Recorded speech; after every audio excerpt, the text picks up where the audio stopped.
dalam rangka memenuhi tugas mata kuliah perbandingan administrasi negara dengan dosen pembimbing Ibu Parami, FSMSI. Baiklah, saya sebagai penyaji pertama, Sutiara Madini. Saya Siti Khalifah sebagai penyaji kedua. Saya Ismi Mahitangirah sebagai penyaji ketiga. Saya Solihin sebagai penyaji keempat. Saya Zahar penyaji kelima.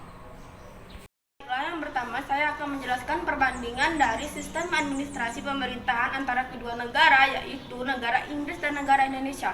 Yang pertama yaitu negara Inggris. Negara Inggris memiliki negara kesatuan atau yang sering disebut dengan United Kingdom. Konstitusinya adalah dasar yang memberikan dan membatasi kekuasaan untuk memerintah dan tidak tertulis. Kekuasaan tidak dapat dipisahkan tetapi bercampur baur. Selanjutnya, parlemen adalah bikameral, terdiri atas House of Commons atau majelis rendah dan House of Lords atas majelis tinggi.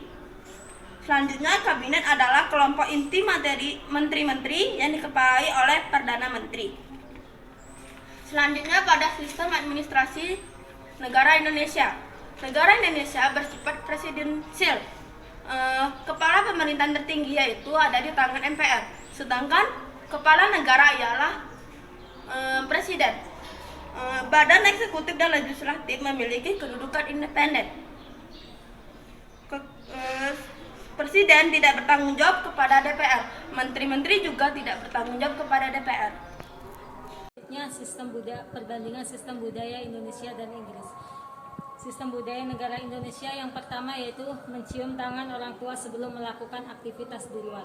Di kebudayaan Inggris tidak adanya mencium tangan orang tua maupun lain sebagainya.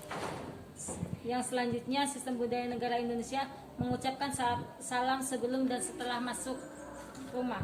Sedangkan di luar negeri atau di Inggris tidak adanya sistem mengucapkan salam. Biasanya mereka menggunakan greeting, contohnya seperti good morning, good afternoon, dan lain sebagainya.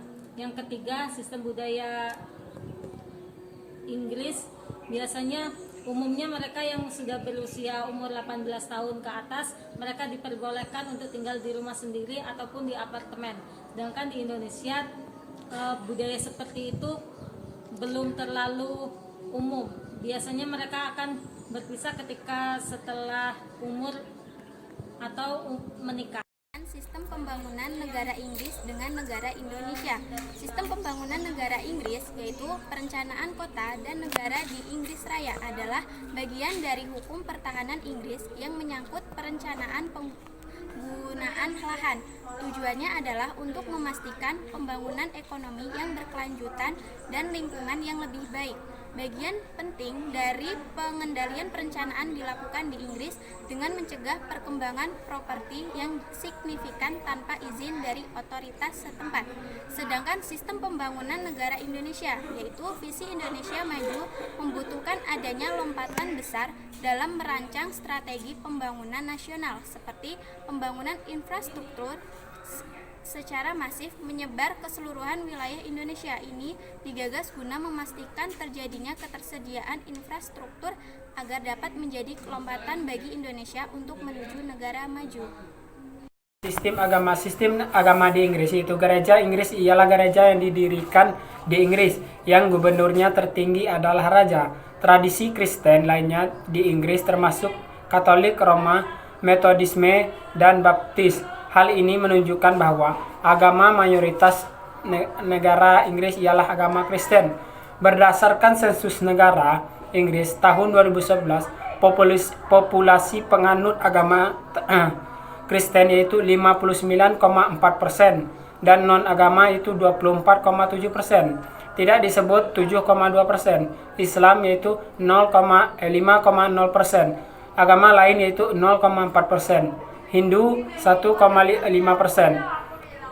Sikhisme yaitu 0,8%, Yudaisme yaitu 0,5%, Buddha yaitu 0,5%.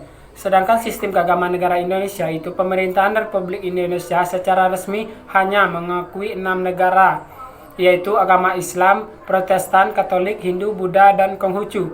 Agama Indonesia memegang peran penting dalam kehidupan masyarakat. Hal ini dinyatakan dalam ideologi bangsa Indonesia Pancasila, yaitu ketuhanan yang Maha Esa. Selanjutnya F, sistem pendidikan. Sistem pendidikan di negara Inggris. sekolah-sekolah di Inggris menanamkan sikap bertanggung jawab terhadap diri sendiri. Hal ini dilakukan untuk membentuk kedaulatan sendiri, self-government.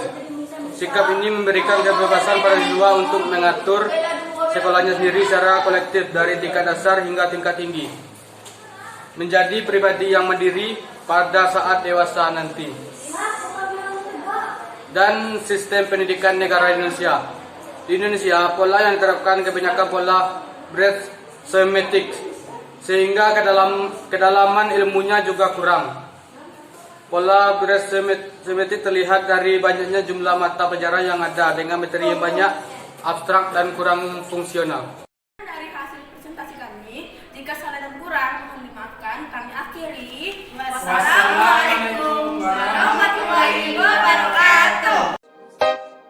Let me be your Assalamualaikum warahmatullahi play with me. Baiklah, kami dari kelompok I wanna be your girl. materi yang disebut reformasi. Just give me some time, I'll be ready. Do my makeup, bathe in my perfume. Quick shower won't take too long. I'll be done, just sing this song.